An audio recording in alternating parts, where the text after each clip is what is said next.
Si recuerdan, la clase pasada empezamos a ver el tema de Sampling Distribution of the Variance, la distribución muestral de la varianza. Pues vimos ahí un poco de teoría, vimos ahí un ejemplo. Entonces, si recuerdan, pues platicamos, ¿no?, de la importancia de considerar la varianza junto con la media, ¿no? Normalmente nosotros tendemos mucho a analizar nada más la media, pero es de suma importancia analizar la varianza o la desviación estándar, es decir, analizar también la dispersión.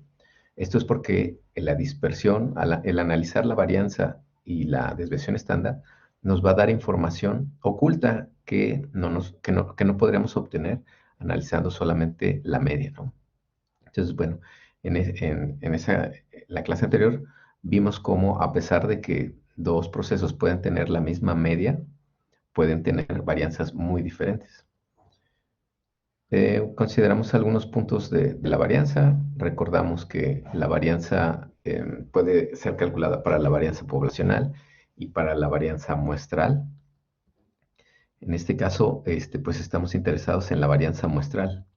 Entonces, determinamos el mismo procedimiento, ¿no? Es decir, obtener una muestra de una población, inferir el parámetro muestral, es decir, en este caso, inferir la varianza muestral, perdón, determinar la varianza muestral para inferir la varianza poblacional. Entonces decíamos, bueno, esto lo podemos visualizar como una variable aleatoria, ¿no? Es una variable aleatoria, el valor cambia de un experimento a otro, es un valor que no conocemos a priori, y como cualquier otra variable aleatoria podemos modelarla utilizando una distribución de probabilidad adecuada. Comentábamos que para el caso de la varianza o la desviación estándar, en este caso digamos que la distribución normal no nos va a funcionar, porque en este caso la varianza y la desviación estándar muestral son estimadores sesgados. A diferencia de la media muestral, que es un estimador insesgado, la varianza muestral es un estimador sesgado, tiende a dar valores más pequeños que el verdadero valor poblacional. Por lo tanto, utilizamos una distribución que se conoce como distribución chi cuadrada, la chi-square, que tiene, como pueden ver, un sesgo hacia la derecha, ¿no? Un sesgo positivo. Y de esta manera se compensa, pues, el sesgo que tiene este estimador a dar valores más pequeños. Entonces, para poder modelar la dispersión a través de la varianza y la desviación estándar muestral, utilizamos esta fórmula, ¿no?, para poder convertir valores de la varianza muestral a valores de chi cuadrada. Entonces estuvimos revisando, bueno, platicamos de la diferencia de la distribución normal a la distribución chi cuadrada. Hay algunos puntos importantes.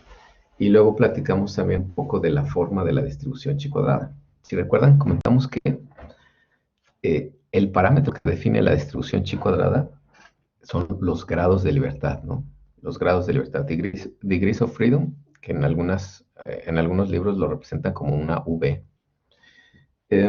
La distribución chi cuadrada, si yo les preguntara, para un tamaño de muestra muy grande, ¿a qué forma se empezaría a aparecer la distribución chi cuadrada? ¿Qué me dirían? Empezaría a tomar forma ¿de qué? ¿De qué distribución? Parecido a la distribución normal, ¿verdad? Habíamos visto que con un tamaño de muestra grande, pues este sesgo se empieza a desaparecer, ¿no? Entonces empieza como que a asimilarse cada vez más a la distribución normal. Muy bien. Para tamaños de muestra menores a 30, pues sí alcanzamos a percibir con más notoriedad este sesgo. Comentábamos que los valores que tenemos en el eje X, estos valores son los valores, críticos de la distribución chi cuadrada. Son valores de chi cuadrada.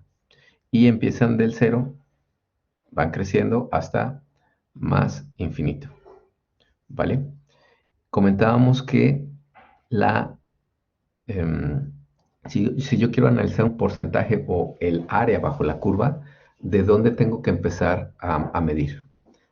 ¿De izquierda a derecha o de derecha a izquierda? ¿Se acuerdan?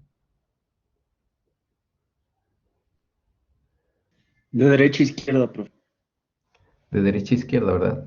Decíamos que esta distribución, el área bajo la curva la empiezan a contar de derecha a izquierda. Entonces, por ejemplo, hasta aquí sería 25% de la curva y a ese, perdón, 2.5 de la curva y a este 2.5 le corresponde un valor de chi cuadrada, ¿no? Esta, digamos que esta distribución la podemos analizar de las dos formas, ¿no? Es decir, va a haber ocasiones en las que querramos determinar un valor cuando conocemos, perdón, un área cuando conocemos un valor crítico. Es decir, nosotros a lo mejor transformamos el valor que encontramos de una muestra, transformamos el valor de la varianza de una muestra a valores de chi cuadrada y con este valor nos fijamos en las tablas y determinamos qué área corresponde de derecha hasta ese valor que le estoy indicando. Por ejemplo, aquí sería 2.5%. Pero también puede haber casos en los que más bien yo tengo un área, ¿sí? A lo mejor yo tengo esta área de 95 más 2.5, 97.5%. Yo tengo esta área, es decir, desde aquí de la derecha, desde 0% del área hasta aquí, que sería el 97.5%, ¿no? Ya sumando este más este. O sea, es decir, esta área como en amarillo y esta área en azul. Entonces va a haber ocasiones en las que yo tenga un área y quiera determinar cuál es el valor crítico, cuál es el valor de chi cuadrada que corresponde a esa área, ¿vale? Entonces eso también lo podemos determinar. De hecho, ahorita vamos a hacer un ejemplo. Pero antes de esto, vamos a visualizar cómo buscábamos los valores en la tabla de la distribución chi cuadrada. En ese caso, si quisiéramos determinar, por ejemplo, el área, cuando tenemos un valor crítico de la distribución, vamos a suponer que tenemos este valor de 19, ¿no? Este valor de aquí, 19. Aquí, bueno, a priori ya sabemos que es 2.5, pero si no supiéramos cuál es ese valor, tendremos primero que determinar, bueno, primero tenemos que conocer cuáles son los grados de libertad. En la tabla nos vamos en la primera columna que corresponde a los grados de libertad. Nos vamos hasta el 9 en este caso, que son 9 grados de libertad. Ajá. Y tendríamos que movernos hasta, en este caso, hasta esta área, ¿no? Que es la del 2.5%. Entonces, depende de lo que estemos buscando. Si conocemos el valor de chi cuadrada, por ejemplo, si es 19, entonces lo que vamos a querer es un porcentaje, ¿no? Es decir, vamos a querer esta área, ¿vale? Entonces, con 9 grados de libertad tendríamos que buscar este valor, por ejemplo, del 19 y ver qué área corresponde. En este caso sería 2.5 o 0.025.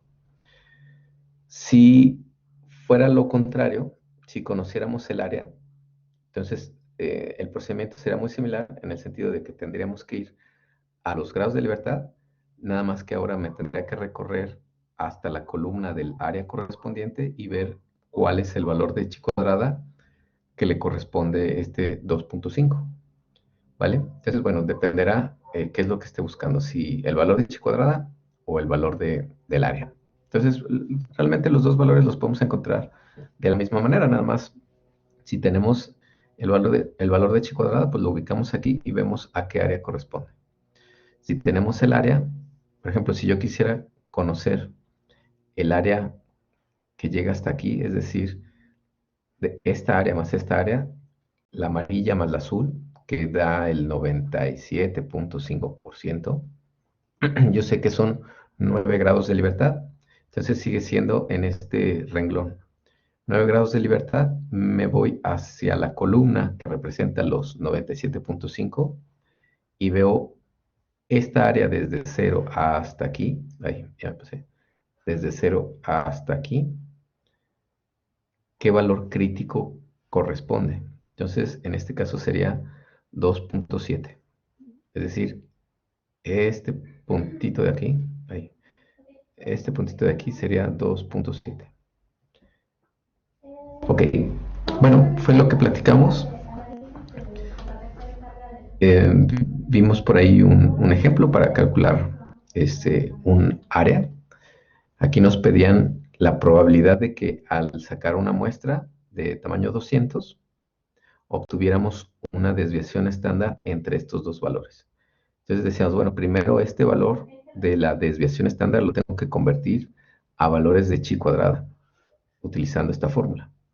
Entonces primero este 1.1 lo convertíamos al valor de chi cuadrada, y luego este 1.3 de aquí lo convertíamos a este valor de chi cuadrada, y pues calculábamos las dos áreas, ¿no?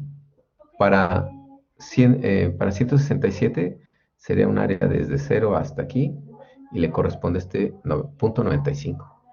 Y para este 233 sería un área desde 0 hasta aquí, y le corresponde un área de 0.04. Entonces al área grande le restamos el área pequeña y nos quedaba el área nada más entre estos dos puntos, ¿no? Entre esta área de aquí. ¿Sale? Muy bien. Y bueno, vimos por ahí que también hay un applet, ¿no? Que podemos utilizar para calcular esta área, ¿no? Esta de aquí. Muy bien. No sé si Profe, hasta aquí, digamos, el paso. nos ponen el link aquí en el chat. Sí, sí, Gracias. claro.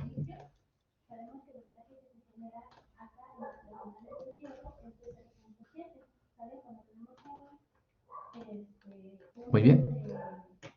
¿Alguna duda hasta aquí, hasta este punto? ¿Cómo ven?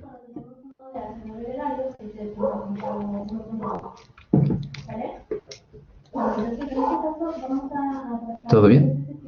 Perfecto. Entonces, bueno, vamos a ver un ejemplo para el cálculo un ejemplo donde aplicamos la distribución muestral del estimador varianza muestral o desviación estándar muestral.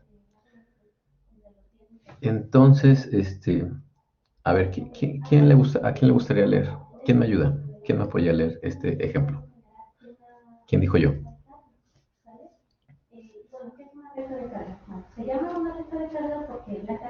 ¿Quién Yo, se anima a profe, leer yo eso? lo ayudo. Vale. Dice sampling distribution of S squared. A battery manufacturer guarantees that its product lasts 2.5 years on average, with a standard deviation of 0.8 years. A random sample of 8 batteries is taken and it turned out that X is equal to 2.8 years and S is 1.2 years. Is the manufacturer still convinced that their batteries have a standard deviation of 1 year? Thank you. Ok, muy bien. Digamos que este ejemplo, ahora lo que nos está pidiendo es que de alguna forma encontremos o determinemos si la aseveración que tiene el proveedor de las baterías de que la garantía, o bueno, que sus baterías duran, bueno, dice que en promedio 2.5, pero lo que están interesados es en saber la dispersión, ¿no? O sea, qué tanto va a variar la duración en años de una pila a otra. Entonces, digamos que de datos históricos a lo mejor sabemos que es la desviación estándar, ¿sí? Digamos la variación que hay entre una y otra pila, o la variación que hay entre la duración de una pila y otra es de 0.8 años. Entonces, para cerciorarse de esto, obtienen una muestra de tamaño 8, es decir, 8 baterías. Estas 8 baterías, pues me imagino que las someten a alguna prueba de envejecimiento acelerado, y se dan cuenta de que en promedio las pilas pues duran 2.8 años. Y que la desviación estándar de estas 8 baterías es de 1.2 años, ¿vale? 1.2 años, la desviación estándar. Si recuerdan, aquí lo que queremos hacer es, tenemos aquí la población, digamos que, pues, no sé, pueden ser 3,000 o 5,000 baterías las que se producen, no sabemos, 1 millón de baterías, bueno, es una población muy grande, pero no las podemos medir todas, primero porque pues tendríamos que echar a perder las baterías. a lo mejor el procedimiento de envejecimiento acelerado es costoso o es tardado. Entonces, lo rentable es una muestra de tamaño 8 baterías, porque pues a lo mejor para probar la vida útil tiene que pasar mucho tiempo, ¿no? A lo mejor 2 semanas, 3 semanas en lo que la prueba concluye. Entonces, 8 baterías fue lo que se determinó que era rentable. Se saca esta muestra de tamaño 8, son 8 baterías. Y aquí determinamos el estimador de desviación estándar y con este estimador pues queremos inferir el verdadero valor poblacional. Lo que se obtuvo aquí es que la desviación estándar muestral fue de 1.2 años, cuando los datos históricos decían que esto era de 0.8 años. Entonces lo que nos está pidiendo el problema es que de alguna forma determinemos si este valor que encontré en la muestra, digamos que sigue, es lo suficientemente cercano a este valor 0.8 para poder determinar que efectivamente la varianza o la desviación estándar sigue siendo similar a la poblacional, ¿no? A la que tenemos en datos históricos. ¿Cómo podemos hacer esto? Si recuerdan, habíamos dicho que el valor que nosotros estimamos en una muestra no esperaríamos que fuera exactamente el mismo, ¿no? Este valor es una variable aleatoria que pues va a ir cambiando de una muestra a otra.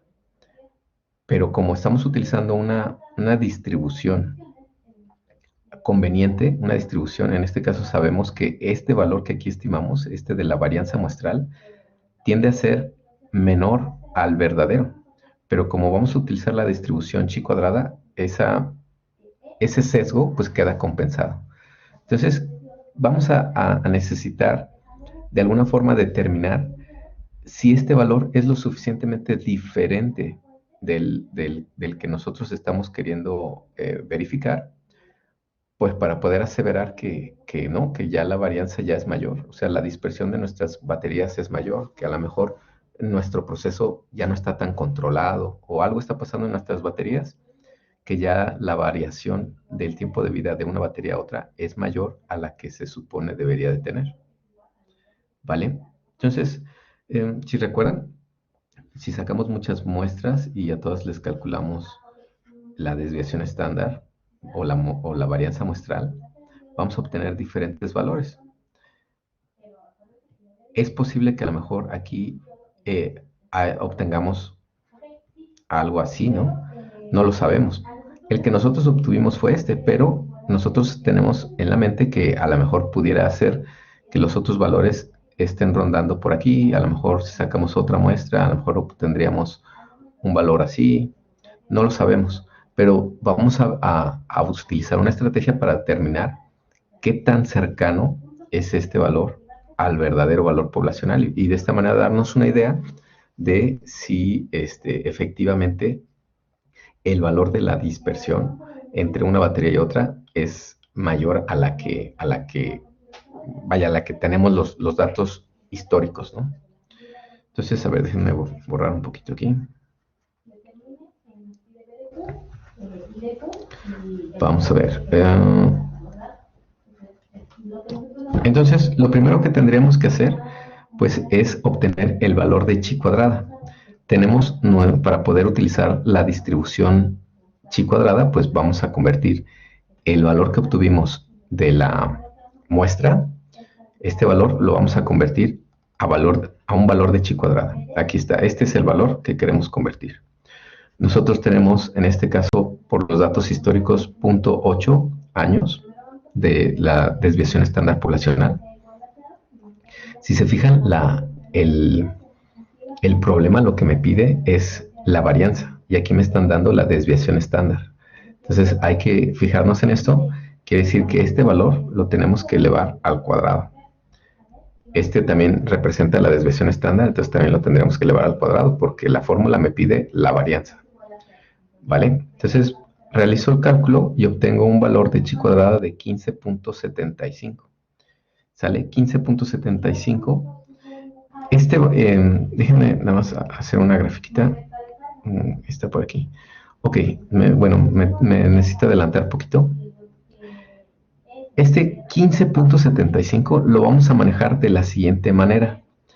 Vamos a repartir el área de bajo la curva, la vamos a cortar digamos que en tres fragmentos, ¿no? El fragmento del centro, ¿sí? El fragmento del centro va a representar el 95%. Digamos que este es un primer acercamiento a un tema que viene después, que se llama intervalos de confianza. Entonces, de alguna forma, lo que vamos a hacer en este ejemplo es determinar con un cierto porcentaje de certeza, en este caso el 95%, qué tan cerca está el valor que yo obtuve de la muestra del valor poblacional. O dicho de otra manera, vamos a determinar si el valor que yo obtuve en la muestra es lo suficientemente diferente del valor poblacional para yo decir que pues efectivamente la dispersión en mi proceso ya cambió. Entonces, para esto, como yo estoy determinando utilizar un nivel de confianza del 95%, ese nivel de confianza normalmente me lo da el problema, y si no me lo da, entonces este es el valor de referencia, el 95%. Para esto, lo que voy a hacer es, como les comentaba, dividir en tres partes mi distribución, de modo que en el centro, exactamente en el centro, tengamos el 95% de la curva. Entonces, si en el centro, aquí a lo mejor como que no se aprecia muy como que esto sea el centro por el sesgo, ¿no?, que tiene esta distribución.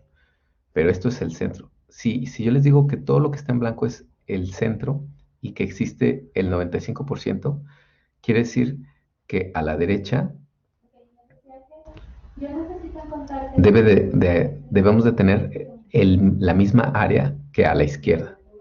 Entonces, yo les preguntaría, para que el 95 esté exactamente en el centro, ¿qué área debería de representar esta pequeña, la parte de la cola derecha de la distribución?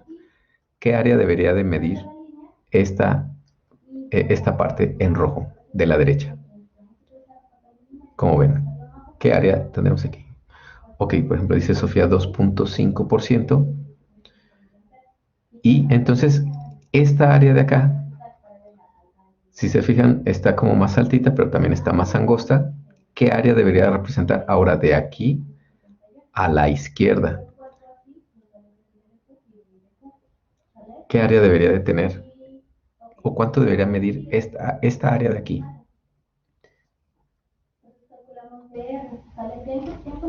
Igual, ¿verdad? El otro 2.5%. El otro 2.5%. ¿Por qué? Porque sabemos que el total del área, toda el área mide el 100%. Entonces yo les digo, bueno, necesitamos que la parte del centro mida el 95%. Entonces, pues de la parte derecha y de la izquierda, pues tienen que medir lo mismo. Por ejemplo, 2.5 y 2.5. Y así sumamos todo, pues este es 2.5, 2.5 es 5%, más el 95 que está en el centro, ya da el 100%. Entonces, a ver, vamos a pensar ahora que en lugar del 95%, yo les dijera que necesitamos el 90% del nivel de confianza, nada más el 90%. Y ese 90 también tiene que estar en el centro. Entonces, ¿cuánto tendría que medir esta área y esta área? Ya quedamos que las dos, para que este 90 esté exactamente en el centro, pues esta área debe de medir lo mismo que esta de acá. Entonces, por ejemplo, dice Andrea, entonces este debe decir 5% y este de acá el 5%. Muy bien, así es. Y bueno, por último, si ahora les dijera, quiero ahora un nivel de confianza del 95%, ¿cuánto me deberían de medir estas dos áreas para que esto quede exactamente en el centro?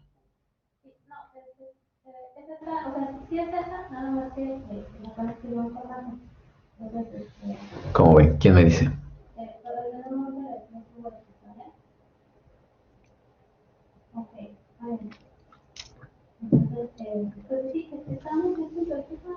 ¿Quién me dice? ¿Quién me dice? 0.5, ¿verdad? Ahora sería el 0.5%.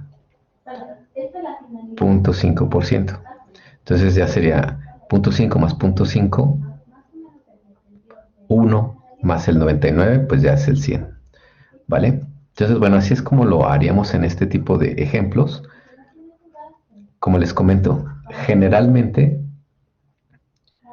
0.05%, sí, ¿verdad? Se me hace que lo dije, en lugar de decirlo en decimal, lo dije en porcentaje, ¿no? 0.5 más 0.5, pues es 0.1. Ya depende si lo decimos en porcentaje o lo decimos en decimal, ¿no? Pero bueno, sería este 1% dividido entre 2, pues es 0.5 y 0.5, ¿vale? Entonces depende, ¿no? Si es en decimal o si es en porcentaje. Como aquí tengo 99, pues 0.5 y 0.5 es 1%, más el 99, pues ya da el 100, ¿vale? Entonces, bueno, en estos problemas, cuando me piden hacer una comparación, se fijan aquí, lo que queremos hacer es una comparación entre el verdadero valor, por ejemplo, sigma, este es el verdadero valor poblacional, el de la población muy grande. Cuando queremos hacer esta comparación entre el valor poblacional y el valor muestral, aquí quiero determinar con un nivel de confianza si este es lo suficientemente diferente de este para decir que pues las cosas en el proceso ya no son iguales, ya son diferentes. ¿Vale? Entonces lo que vamos a hacer es eso. Nos vamos a fijar en el problema. Si nos especifica un nivel de confianza, por ejemplo el 99 o el 95 o el 90, pues haremos esto. Dividiremos la curva en 3 partes para poder determinar estos valores críticos que corresponden a estas áreas. Si el problema no me da un nivel de confianza, entonces digamos que de cajón voy a utilizar el 95%. Entonces, como en este problema no me especifican un nivel de confianza, voy a utilizar el 95%. Así lo vamos a hacer. Si no me dice un nivel de confianza, voy a utilizar el 95%. Si el problema me dice que utilice un nivel de confianza del 99%, entonces utilizaré el nivel de confianza que el problema me diga. Mientras no me diga nada, pues utilizaré el 95%. Ok, entonces ahora lo que tengo que hacer es lo contrario. Necesitamos determinar cuáles son estos valores críticos a los cuales les corresponde un área de el valor que yo tenga aquí, ¿no? A ver, ahora recordando, si yo tengo aquí, si estamos determinando el 95%, entonces ya habíamos quedado que de este lado voy a tener 2.5% y de este lado también 2.5%. Entonces, en este ejemplo, yo quiero conocer, digamos que lo contrario. Yo quiero conocer, yo tengo un valor de un área, ¿sí? Hasta aquí, y quiero conocer este valor crítico, ¿sale? Este ahorita pues salió aquí en la ilustración, pero vamos a pensar que no lo conocemos. Quiero conocer este valor crítico de aquí, el que representa este 2.5%, y luego el que representa desde 0 hasta aquí, ¿vale? Entonces, si empezamos primero con el de 2.5%, si empezamos con este valor, ¿cuántos grados de libertad tenemos en este ejemplo? A ver, ¿quién me puede decir cuántos grados de libertad tendríamos en este ejemplo? 7, ¿verdad?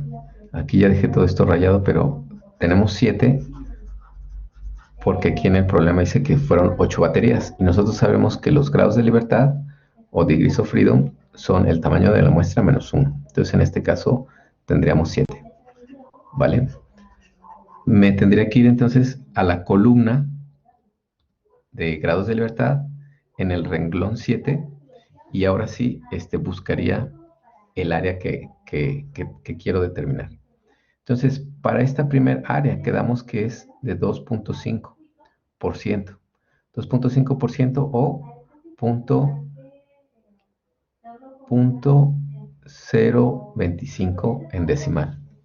Entonces, en el renglón de los grados de libertad, tendría yo que ir a buscar esta área, ¿vale? De 0.025%, esta de aquí.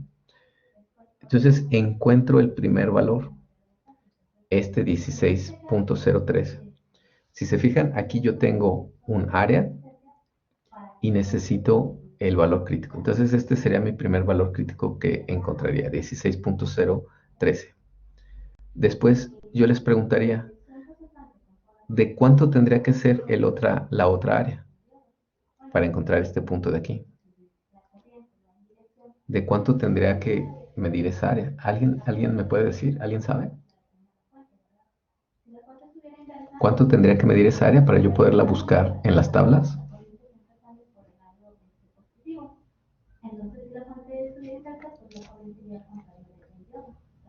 ¿Cómo ven? ¿Alguien sabe?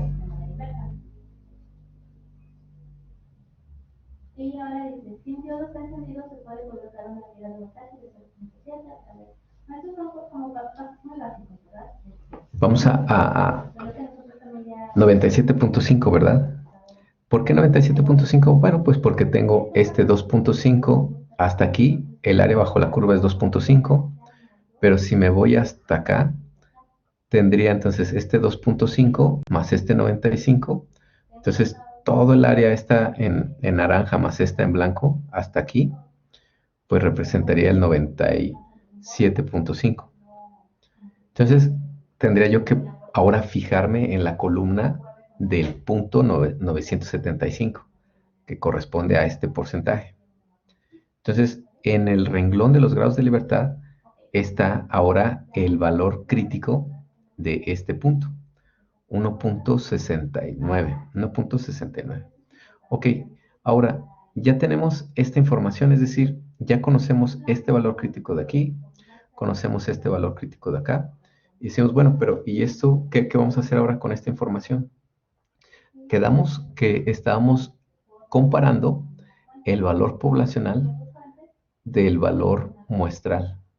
Entonces queremos saber si este valor muestral es lo suficientemente diferente del poblacional para decir que, pues, que ya en mi proceso ya las cosas ya cambiaron, ya son diferentes. Entonces, ¿cómo lo podemos hacer? Pues con el valor que calculamos aquí, si se fijan, este es el valor de chi cuadrada. Este es el valor que transformé del valor muestral, de la desviación estándar muestral que obtuve en el problema, me dice que es 1.2. De alguna forma este lo tengo que comparar con el valor poblacional. Lo que voy a hacer es determinar si el valor que yo obtuve aquí de chi cuadrada de la muestra cae dentro de este intervalo. ¿De cuál intervalo? De este de aquí. Este de aquí. Aquí, aquí y acá. Es decir, si el valor que yo obtengo de la muestra queda dentro de esta región en blanco, que representa el 95%, si este valor cae dentro de esta área, quiere decir que el valor poblacional y el valor muestral no son lo suficientemente diferentes. Entonces, de alguna forma, diríamos que son por lo menos estadísticamente iguales. Para que estos valores, el poblacional y el muestral, sean diferentes, sean lo suficientemente diferentes, este valor tendría que caer fuera de este intervalo, o sea, ya sea de este lado o sea de este lado. Si cae del lado derecho, después del 95, si cae de este lado, de aquí para acá, en donde sea que caiga, si cae después, si cae a la derecha de este límite, diríamos que el valor muestral es significativamente mayor al verdadero valor poblacional. Si por otro lado cae fuera del intervalo, pero hacia la izquierda, entonces pues diríamos lo contrario, diríamos que la muestra o el valor muestral es significativamente menor al verdadero valor poblacional. Entonces, quedamos que son valores de chi cuadrada. Este valor de aquí, pues lo tengo que buscar en el eje X. Entonces, si se fijan, bueno, a ver, vamos a analizarlo. ¿Ustedes qué dirían? ¿Cae dentro de la región del 95% o cae fuera de la región del 95%? Este de aquí. ¿Cómo ven? ¿Qué me dicen?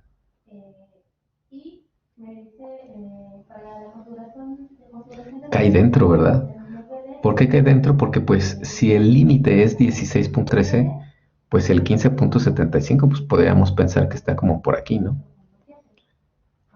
15.75. Está más o menos por aquí. Entonces quiere decir que cae dentro de esta región. Cae dentro de esta región. ¿Vale?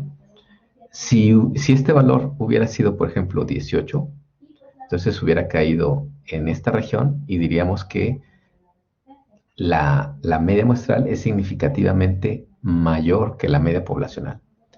Entonces, aquí lo que concluiríamos es, en el caso de que hubiera sido 18 y hubiera caído en esta región, pues diríamos que ya el proceso en realidad ya no tiene esa varianza o esa desviación estándar que decían los datos históricos. Voy a regresar un poquito. Ahí, perdón, voy a regresar un poquito. Si se fijan, aquí el verdadero valor decía 0.8 años. Ese es el valor histórico. Entonces, aquí la gerencia quiere saber si sigue siendo ese valor. Entonces, hace su muestra, obtiene un valor muestral de 1.2. Aquí a simple vista podemos ver que son valores diferentes, ¿no?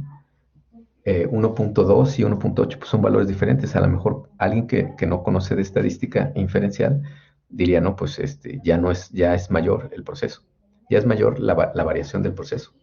Pero tenemos que recordar en que es una población. Y yo estoy sacando una muestra, una pequeña parte de esta muestra. Y tenemos que tener en mente que esta es una variable aleatoria. La varianza muestral, la desviación estándar muestral es una variable aleatoria. Entonces es posible que un investigador a lo mejor aquí obtuvo el 1.2 como nosotros, pero puede ser que otro obtenga el 0.7 y otro obtenga a lo mejor un valor más cercano a 0.8. Entonces, por eso es que necesitamos saber si este valor que obtuvimos es lo suficientemente diferente del poblacional para determinar que efectivamente la variación en el proceso ya cambió. ¿Vale? ¿Y cómo lo hacemos? Pues de esta manera, mediante un intervalo de confianza. Les digo que esto lo vamos a retomar un poquito más adelante en el siguiente parcial para platicarlo. Pero bueno, es un adelanto. No sé si hasta aquí hay alguna duda. Como ven, ¿habrá alguna duda? A ver, analícenlo un momento y ahorita me dicen. Profe, yo solo no entendí de dónde sacó el 95% y ya sacó como el 2.5 y 2.5. O sea, ¿por qué lo dividió así? Sí. Mira, generalmente puede ser que el mismo problema me diga que haga esta comparación utilizando un nivel de confianza del 95%, por ejemplo. O también me pudo haber dicho el problema que utilice un nivel de confianza del 99% o del 90%. Pero cuando el problema no me dice, ¿sí? Cuando aquí si te fijas, pues en ningún lado me dice que utilice un nivel de confianza del 95, del 99, del 90. Si no me dice, entonces digamos que de cajón vamos a utilizar el 95%. Entonces, cuando el problema no me especifica un nivel de confianza, vamos a usar el 95. Siempre. Entonces, aquí pues ya decimos, este es 2.5, este es 2.5. Si el problema me dice... ok, ya, gracias. ¿Vale? Ajá, si el problema me dice, vas a utilizar un 90%. Entonces, no hay ningún problema, porque digo, bueno, entonces esta área va a medir el 5% y esta área de acá el otro 5%. ¿Sale? Entonces, por ejemplo, si este fuera el caso, para encontrar esta área, necesitaría, en lugar de situarme en el punto 0.25, tendría que fijarme en el punto 0.5, que es este 5%. Y me voy aquí a la columna de los 7 grados de libertad. Entonces, en realidad, este valor sería 14. Y el valor de aquí, a ver, ¿alguien me puede decir cuál sería el porcentaje o el área bajo la curva desde el inicio hasta este punto, si tuviera el 90? ¿Cómo ven? A ver, ¿quién me pudiera decir cuál sería esta área? Es decir, toda esta. 95, ¿verdad? Entonces tendría yo que irme a esta columna y entonces el valor crítico de aquí sería 2.167. ¿Sale? Y así le haríamos. A ver, analícenlo, a ver si hay otra duda por ahí. A ver, tómense un momento en analizarlo.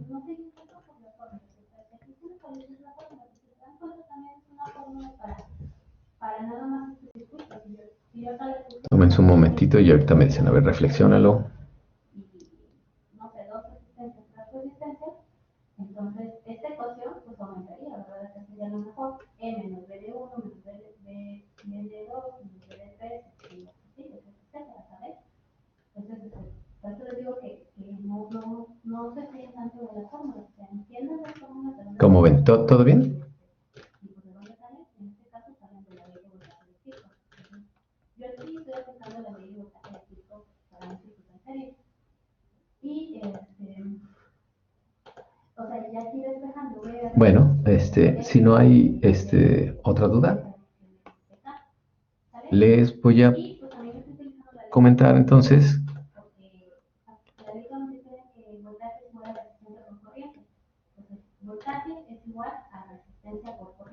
Tendríamos este assignment 5 en nuestro primer parcial. Entonces, si gustan entrar y empezarlo a resolver. ¿Les parece? Aquí en primer parcial, en assignments, sería este 5. Entonces, para este primer parcial, necesitamos haber completado el quiz y estas 5 actividades, más el examen, y eso nos va a dar la calificación final. ¿Vale?